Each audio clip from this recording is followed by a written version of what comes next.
سیدنا عبد الرحمن بن عوف رضی اللہ تعالیٰ عنہ عالمی منڈی کے صف اول کے تاجر تھے اور مسجد کے اندر صف اول کے نمازی تھے۔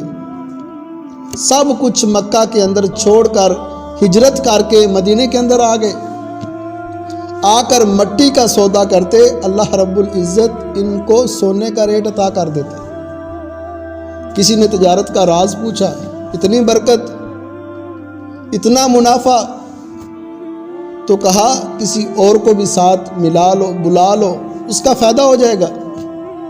آج ہم تو کہتے ہیں اگر میں نے ہجوم کے اندر اس راز کو بتا دیا تو میرا کیا بنے گا؟ لائن میں لگے لوگوں کو اگر میں نے یہ ٹرک بتا دی تو پھر میں کہاں سے کھاؤں گا؟ کہا نہیں، کسی اور کو بھی بلا لو۔ کہا جب سے میں نے تجارت شروع کی ہے میں نے کبھی بھی تجارت کے اندر جھوٹ نہیں بولا۔ دوسرا، میں نے اس تجارت کی وجہ سے آج تک میں نے اپنی نماز کو نہیں چھوڑا، باجماعت نماز ادا کرتا ہوں۔ تیسرا، میں تجارت سنت سمجھ کر کرتا ہوں، کبھی تجارت کے اندر میں نے لالچ نہیں کیا۔ 3 دن تک میں خریدا ہوا مال رکھتا ہوں، 3 دن سے زائد نہیں رکھتا، اس کو فروخت کر دیتا ہوں۔ اگر 3 دن ہونے لگے تو میں منڈی کے اندر آواز دے دیتا ہوں، جتنے کا مال لیا ہے اتنے کے اندر ہی بیچوں گا۔ تاجر بھاگ کر آتے، کہا شرط ایک ہے، اللہ نے عقل دی تھی، دماغ دیا تھا، کہا جو مہار ہے، جو رسی ہے وہ خود میں اتاروں گا، میں وہ نہیں دوں گا۔ رسی اتار لیتے، 1000 اونٹ اسی قیمت کے اندر فروخت کر دیتے۔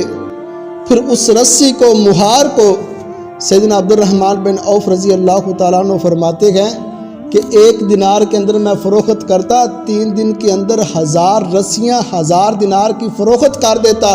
اللہ رب العزت 3 دنوں کے اندر مجھے 1000 دینار نفع عطا کر دیتا۔ 1000 دینار بڑی قیمت ہے۔ نبی پاک صلی اللہ علیہ وآلہ وسلم نے صحابی کو بھیجا، جاؤ یہ دینار لے کر جاؤ، بکری لے کر آؤ۔ صحابی رسول گیا، 1 دینار کی 2 بکریاں لی۔ پھر اس نے کیا کیا؟ 1 بکری کو 1 دینار کے عوض فروخت کر دیا۔